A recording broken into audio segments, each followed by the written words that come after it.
Have you ever heard the term, actions speak louder than words? We can say with our words that we trust God before anything else, but what do our actions say for themselves? James 2:17 says, faith by itself, without actions, is dead. In other words, we can say that we trust God and that we believe in Him as Saviour, but there should be actions that follow that. But what actions was James talking about? Well, what comes to mind are like big, obvious things, but maybe James wasn't talking exclusively about big things. Maybe he was also talking about the little things.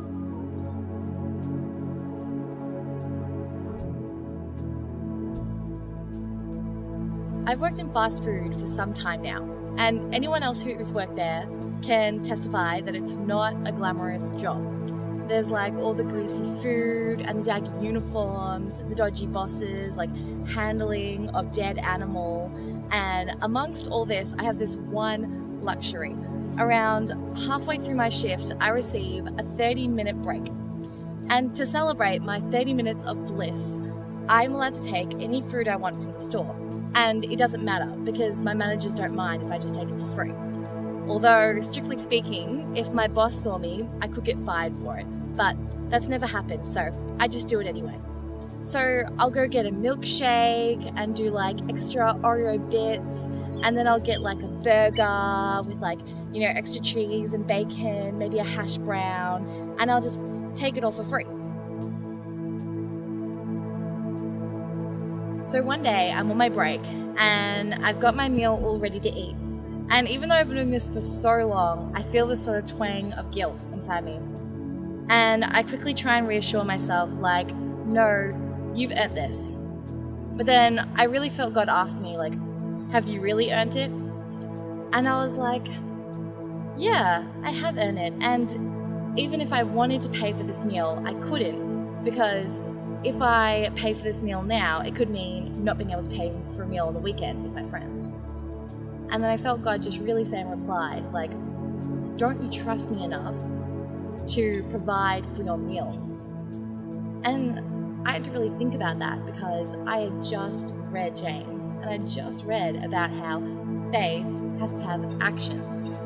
And so that made me want to change my actions because I do believe in Jesus and I do believe that He's my provider. And so I had to show that I trust in Him.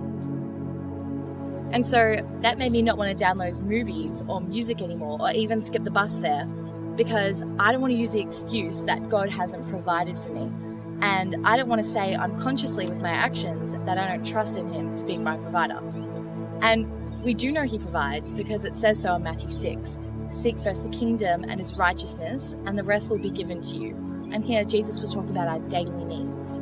So I want God to be my ultimate provider and put Him above all things. But obviously, if I'm not giving Him faith in the little things, like meals, then I'm clearly not putting my full trust in God. So when I look at the greats of Christianity, people like Billy Graham or Joyce Meyer, I think to myself, how can I be more like them in following Jesus?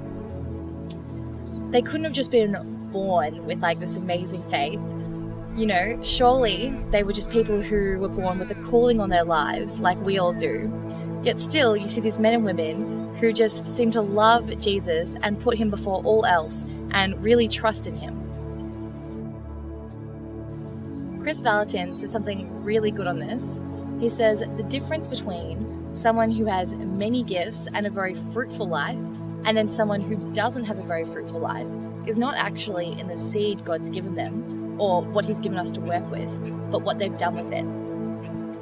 Chris goes on to use this analogy of like a seed. And it's like God gives us this seed and we can put it like in our pocket if we want to, but nothing's going to ever grow from that. Nothing's going to come from it. And Jesus has a parable about the seed, but many more times He talks of the quality of the soil and our own responsibility to cultivate it and work on it. So when we see these people of great faith, it's not a question of what seed they were given, or what they did with it. And they probably didn't have a very different experience to us, and most of us, but it's what they did with that experience. I don't want to be someone who looks at the fruitful orchard in someone else's life and feels jealous or cheated by God.